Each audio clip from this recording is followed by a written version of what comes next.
Welcome to the Pocket. I am your host, Scooter, and here for you guys today. We're going to be talking about the NFL honors this weekend. Who's going to be winning MVP, Offensive Rookie of the Year, all that good stuff. I'm going to give you my predictions, but I'm also going to give you my personal take of who I think should win. All right. So we're going to hop right into this one.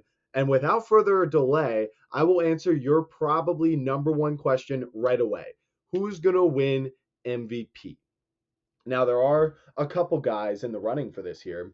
We got Josh Allen, who's heavily in the lead, but then we also got Lamar Jackson, who's not too far behind. But then after that, it drops off pretty heavily. We got Saquon Barkley having one of the best rushing seasons we've ever seen, getting himself up there representing the running backs. And then after that, it's just a bunch of quarterbacks. All right. So we know, if you didn't know already, this is basically the best quarterback award.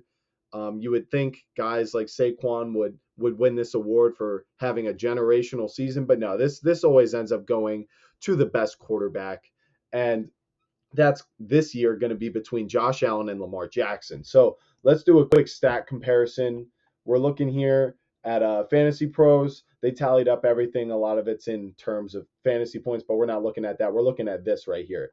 These are the passing stats, and these are the rushing stats. And you can tell Lamar's definitely got the edge when it comes to the stat games. He's got more passing touchdowns by quite a bit.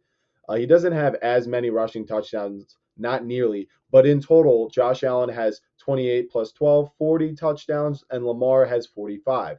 Lamar also has more yards per attempt, less interceptions, only by two. So he's definitely got the edge statistically. I mean, even yards per carry on the ground. It's honestly remarkable the stats that he had. However, I want to mention that last year Lamar definitely didn't have as good stats as Josh Allen, but the NFL went ahead and gave him the award because his team had the best record. They were the one seed in the AFC. They looked like the best team in football, so he ended up with the award. So I don't know. I'm kind of torn between these two. You really could go either way with who you think is going to end up winning it. But for me, I'm going to go with Josh Allen. I think the NFL is going to choose him.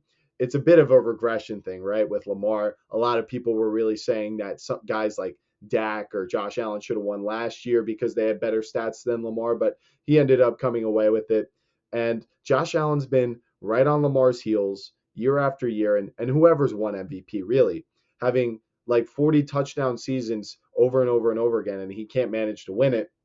So I just feel like the NFL is going to fold just a little bit. And you might say, well, Scooter, I mean, if he really isn't beating him in any stats, how are they going to justify giving him the MVP award? And well, it's not quite as dramatic. But if we skip over here just to point out, the Bills finished with a better record than the Ravens. And I understand that this is supposed to be a regular season award. But in the end of the day, in the playoffs, Josh Allen did manage to take down the Ravens. Now, I understand there were some injuries on the Ravens team, but it is what it is. All right, so going back over here, I also want to add the context that for the regular season, Lamar Jackson did have, I would say, a better starting core of offensive weapons, whereas Josh Allen definitely had the advantage with depth. They added Amari Cooper halfway through the season, who didn't have some major impact, but it was just another presence, right? Another guy they can get the ball to. But, the receiving core they had, there was no true alpha. The running backs, I think James Cook's had an incredible season, and he's definitely cementing himself as one of the best receiving backs, but he's not like a, complete workhorse back like Henry is, right? And I understand Henry doesn't get work in the receiving game, but definitely giving the edge to Derrick Henry in the running back game. For wide receivers, Zay Flowers is definitely the best wide receiver out of all of those guys as it stands right now. Tight end, Mark Andrews. And then I would say the Ravens defense, although they were shaky early in the year due to some injuries, they ended up figuring it out, and it was comparable. If not, I would say maybe a little better than the Bills defense. So I think overall, Josh Allen was working with less, and he was 5 touchdowns behind him, right? And you could make the argument that, a lot of those Ravens touchdowns were, either garbage time touchdowns because they were winning, right, against bad teams like the Giants, or, they're chasing from behind, getting into shootouts with teams from the Bengals, and they did manage to win that game. But you understand what I mean. You can kind of look at some of those stats and see them as inflated. But nonetheless, if Lamar did end up winning this award, I would not complain.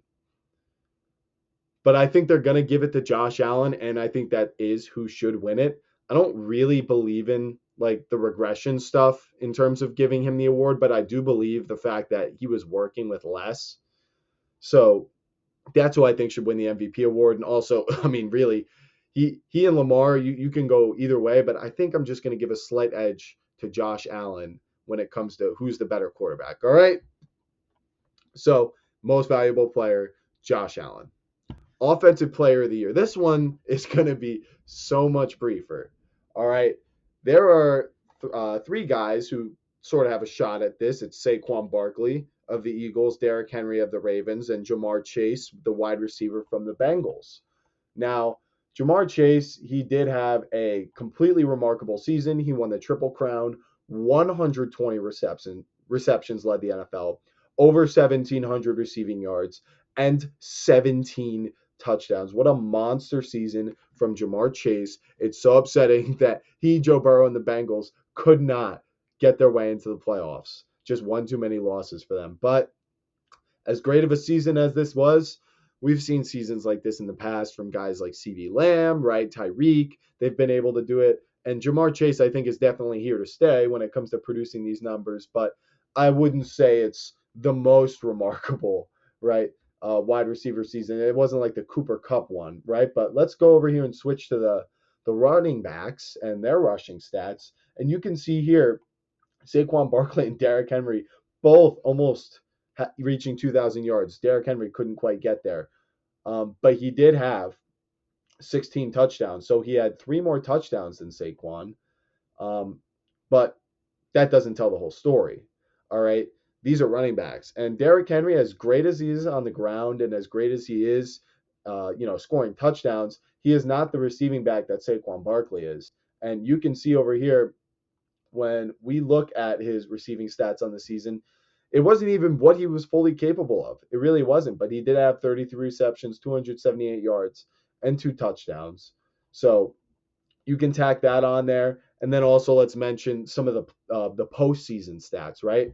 Over here we got 66 carries, 442 yards, and 5 touchdowns in 3 games. 6.7 yards per carry against playoff teams. The Packers, their defense, the Rams, their defense wasn't looking so bad. And then the Commanders, yeah, their defense wasn't really all that good. But you understand my point. So I'm going to say that this award is going to go to Saquon Barkley. He's deserved an award like this for years. He really has. As you can tell, I'm a Giants fan. And yeah, I do hate to see this. But for Saquon Barkley, the person, yes, I'm very happy for him. He should be winning this award. And I think the NFL is going to give it to him. Offensive Player of the Year, Saquon Barkley. Now, moving on to Defensive Player of the Year. This award usually goes to the best pass rusher, whoever gets the closest to like 20 sacks. And usually there's a couple guys who are close there, and they'll go back and forth about the stats of like pass rush win rate and stuff like that. And they'll say, well, no, he wins more pass rush reps, right? He technically got home. And then you'll have people saying, I don't care if you get home unless if you get the sack, right? And then it becomes a mess, all right? But edge is not the only position on defense. And defense, unlike offense, where quarterback is such an unbalanced and largely improportionately important position, defense is much more like every position is almost just as important as the other ones. Yeah, I'm sure you got a few variances here and there, but this is going to extend to corner, right? So if it's not the best edge, I would say the best corner. These are the guys who are going to lock down the opposing team's number 1 wide receiver. And the best corner in the league this year was Pat Surtain II. So he's in the running with TJ Watt and Myles Garrett. So when we switch over and we look at the sack leaders, and you'll also see that Mr. Trey Hendrickson is in there in the running. But you'll see that Trey Hendrickson led the league in sacks at 17.5. And behind him was Myles Garrett, who leads the league in pass rush win rate every year. I'm pretty sure he's at like 29%. And then TJ Watt down here at 11.5, who typically his thing is he gets a lot of forced fumbles, right? He'll score some touchdowns. He's just a really explosive playmaker on defense. However, I don't really think Trey Hendrickson racking up 17 sacks on a terrible defense is, really that worthy of Defensive Player of the Year. You can make the argument, certainly, that 17 and a half sacks being so far and ahead of everyone else is, deserving of it. But I'm going to go a different direction this year, at least with who I think should win. And I'm going to say it is Pat Surtain. He, on this season, allowed 33 catches for 279 yards. He had 4 interceptions, including a pick six. And remember, these quarterbacks know who he is, and they're not throwing to him often. And he's a lot of times good cornerbacks don't get interceptions because they don't get targeted, but he still managed 4 interceptions and that pick six, which was like 100 yards. And his passer rating when targeted was 56, which is like absolutely dreadful. So I think he was a lockdown corner this year. He was completely clamps. So I'm going to give it to him. Who do I think is going to end up winning it? I don't know. TJ Watt is very heavily favored, and he's had a lot of seasons in the past, kind of like Josh Allen, where he probably deserved to win it and did not end up winning it. Ooh, this is really tough about who I think is going to win, but I'm going to go ahead and say that they fold. They try to make the Steelers fans happy, and they go with TJ Watt. Now moving on to Offensive Rookie of the Year. This one is going to get very interesting. Usually the best rookie quarterback is going to win this award, but unlike MVP, there is wiggle room for maybe a running back or a wide receiver. I don't think I've ever seen an offensive lineman like maybe Quentin Nelson win it or anything like that. So typically this is going to go to the best quarterback. But this year we had quite the amazing rookie class for offense that included some record breakers. And among them was Jayden Daniels, who almost made it to the Super Bowl as a rookie quarterback. Bo Nix, who right there with Jayden Daniels in terms of the quarterback stats and how they did passing the ball. 3,500 passing yards, 25 touchdowns, 9 interceptions, and Bo Nix, 3,700 passing yards, less yards per attempt, 6.7, but 29 touchdowns and 12 interceptions. And then he had a couple rushing touchdowns too. So he had an amazing rookie season. And this was something I was going back and forth on quite a bit during the year. It was Jayden Daniels. All right, he looks pretty good. It looks like he's going to win Offensive Rookie of the Year over Caleb. Although the Bears did look pretty hot through the first 6 weeks. It was.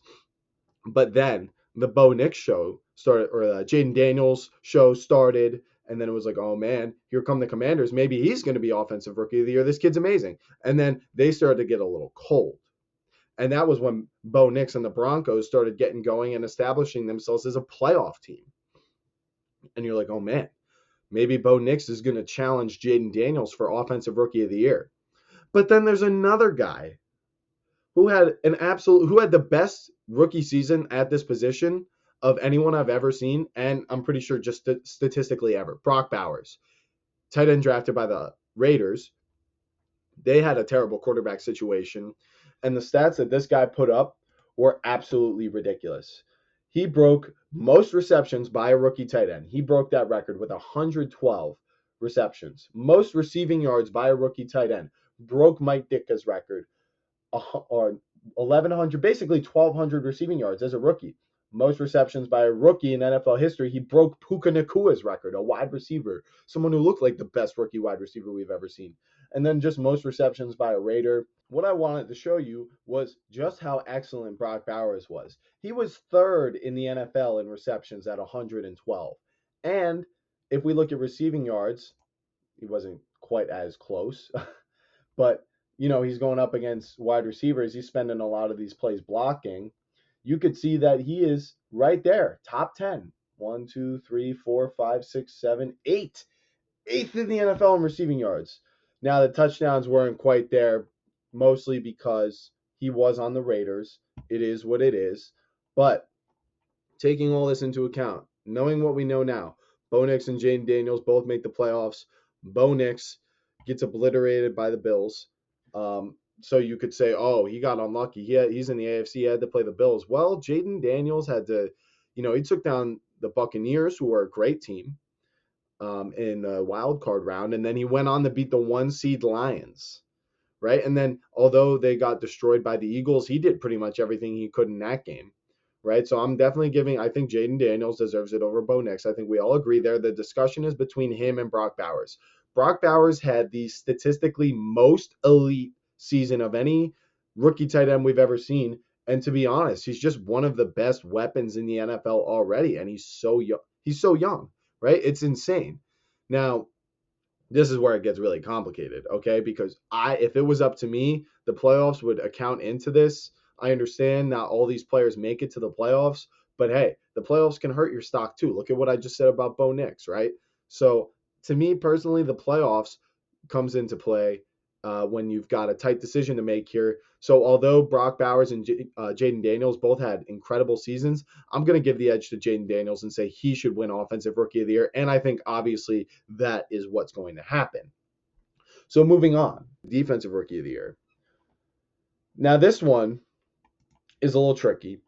I mentioned this was a great offensive rookie class. However, for the defense, it wasn't quite the same. There weren't a lot of defensive players taken in the top 15, but I believe the first ones taken were Jared Verse and Quinyon Mitchell, right? They were in like the top 20, I would say. I think Verse went, maybe it was first to the Rams, or I think it was La'atu Latu to the Colts. But either way, Jared Verse and Quinyon Mitchell, 2 first-round picks. Quinyon Mitchell, part of that Eagles young defense that finished the season as the number 1 defense. He was their number 1 corner. He had an incredible season just in general. This graphic's probably a little difficult to see, but this was through the middle of the season, or actually the start of the season. Wide receivers, he held under 35 yards, starting with Christian Watson. Okay, not too crazy. Drake London, all right, he's still kind of developing, but and Chris Olave, all right, these are 3 good young wide receivers, so I can understand that. And next is Mike Evans, though. Mike Evans is an absolute beast. He's a Hall of Famer. And he's still having, elite seasons to this day. So that's an impressive win. Now, it's important to note that he's probably not guarding them on every play, but this is, the plays that he was on them. So next is Malik Neighbors for the Giants, who's great. Jamar Chase of the Bengals. We know how good he is. He won the Triple Crown this year. Brian Thomas Jr., he had the best rookie wide receiver season of this year. CeeDee Lamb of the Dallas Cowboys, we all know how good he is. And then Terry McLaurin of the Commanders, who was second in the NFL in touchdowns this year for wide receivers. So he had a pretty incredible season. He really did. Now, where this gets complicated is you look at Jared Verse, and he's in the lead for this by quite a bit. And you look at his regular season stats, and you're like, all right, he had 4.5 sacks.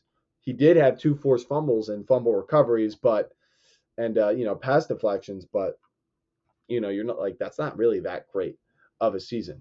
Now in the postseason, he was even better. He really hit the ground running towards the end of the year. He had 2 sacks in the 2 games that they played, 1 fumble recovery, and he returned to 57 yards for a touchdown against the Vikings. So that was a huge play that completely turned that game around in favor of the Rams. Well, maybe not around, but kind of put it away. And if you look at his stats, sort of like I mentioned about Myles Garrett when it comes to pass rush win rate, run stopping percentage, he's top 10 in both of those. So this one's really tricky. I think you could go either way with them, but I'm sort of going to use the Josh Allen argument here, where Jared Verse was on a young defense, just like Quinyon was on with the Eagles, but we know the Eagles defense is much better, much deeper, much more filled out than the Rams defense is. I mean, another guy in the running for this is Braden Fisk, who was the rookie that they took, the other rookie the Rams took early on, and they both went to Florida State, played next to each other, and he's in the running too. So the competition is not really outside of these two. It's not really close. So, like I said, I'm going to split hairs and say Jared Verse was working with less than Quinyon Mitchell was, and he had a bit of a larger impact, but I think the award is going to go to Quinyon Mitchell, actually. I don't know why Jared Verse is favored. I understand he really turned it on near the end, and maybe his advanced stats look good, but I mean, Quinyon, that that graphic I showed you about him holding all those wide receivers under 25 yards is very impressive. So I think they're going to end up giving it to him. Also, the hype of the Eagles still playing. He's going to play in the Super Bowl. So people are going to be looking out for his name. And I think they're going to go with him. Now, this is our last player award. And this is going to be Comeback Player of the Year. Now, this one, I have a bit of a bone to pick with how this works because they said that a player has to be coming back from an injury, basically, to win this award. You can't be like Geno Smith, where you kind of had a bad start to your career and then you figure it out.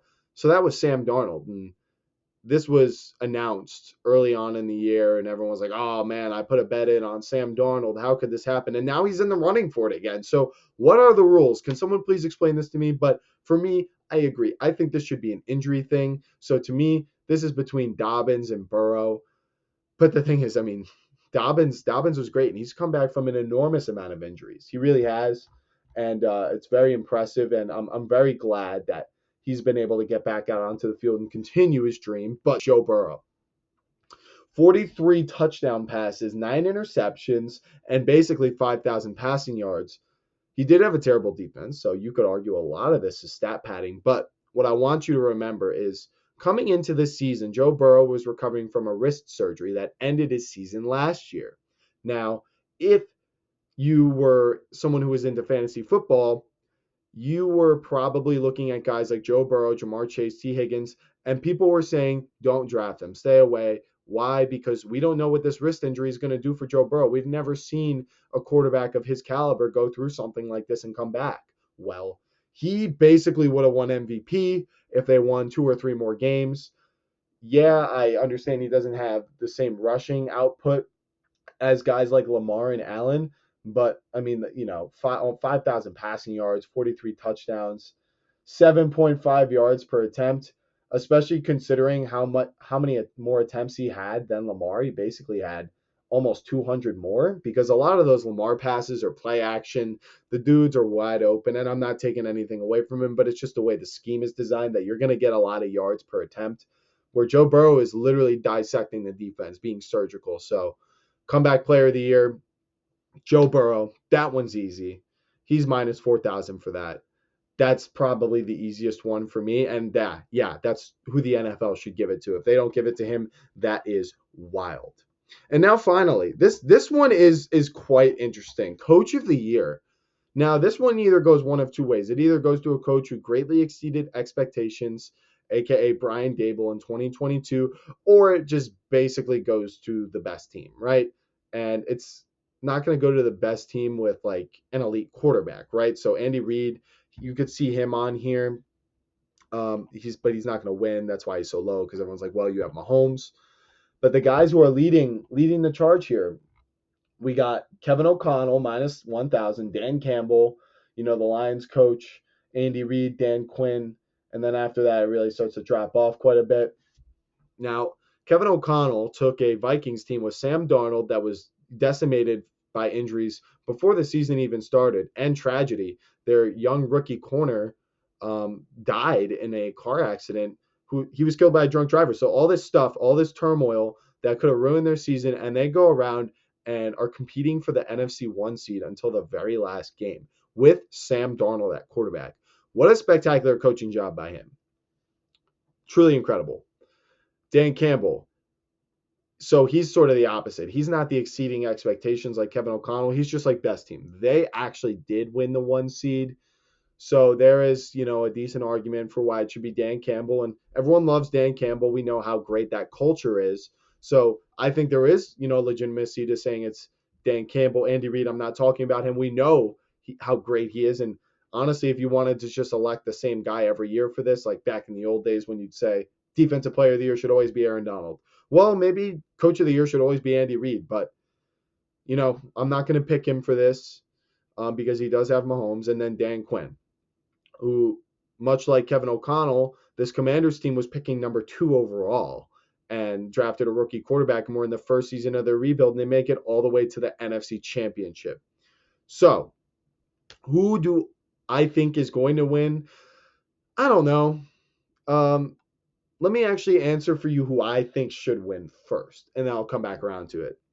I think Dan Quinn should win this award over Kevin O'Connell, over Dan Campbell. Why do I think that? Well, Dan Quinn and Kevin O'Connell, in my opinion, did a harder job than Dan Campbell. I'm not saying Dan Campbell doesn't work harder, didn't do a great job, but Dan Campbell's working with more than the other two coaches were. I mean, like I said, Dan Quinn was working with a team that was picking number 2 overall the year before. Kevin O'Connell was working with a team that lost their starting quarterback. Dan Campbell wasn't dealing with any of that. All right, so let's get him out of there. Kevin O'Connell versus Dan Quinn. They both kind of did the same thing. I mean, the Commanders started further back, picking higher in the draft, but they basically were both projected to go 5-12 by May. And they both made the playoffs in won more than 12 games each. They were 14-3. The Commanders 12-5. It really is amazing. Now, what's going to be the last straw? Who am I going to give this to? And why am I giving this to Dan Quinn? It's because they made it through the playoffs. I understand this is a regular season award and all of that stuff, but to me personally, Dan Quinn taking this team all the way to the conference championship on the back of, his defense forcing turnovers and being opportunistic, and then, Jaden Daniels and Cliff Kingsbury figuring it out on offense. I just think he deserves it personally. He did the best job of any coach, exceeding my expectations, and I think they have less talent than the Vikings do. Now, after explaining all that, who do I think is going to win? Probably Kevin O'Connell, just because of the record, and it really wasn't expected either. Now, there are times where the coach of the year will also be from the same team as one of the other winners. So since Jaden Daniel wins Offensive Rookie of the Year, maybe they just decide to give Coach of the Year to Dan Quinn as well. But I think they'll kind of, spread the love and give it to Kevin O'Connell. All right. So there you have it. That is my MVP, Josh Allen, Offensive Player of the Year, Saquon Barkley, Defensive Player of the Year, Pat Surtain, Offensive Rookie of the Year, Jaden Daniels, Defensive Rookie of the Year, Quinyon Mitchell. Comeback Player of the Year, Joe Burrow, and Coach of the Year, Dan Quinn. That's going to be all. A bit of a different style video for you guys this time, but I wanted to try it out. I've got, like I said, all the equipment, and I figure, hey, give you guys a little something different. So I hope you enjoyed this video. Please leave a like if you did. Tell me in the comments, who do you think is winning MVP? Josh Allen or Lamar Jackson? And then finally, if you haven't already, please subscribe to the channel, join the pocket, listen to Scooter tell you about his takes on the Giants and the NFL as a whole, and don't miss my Super Bowl prediction video that will be coming out later this week. So you'll be able to watch it all week before it happens. I'll see you guys in the next one. Peace out.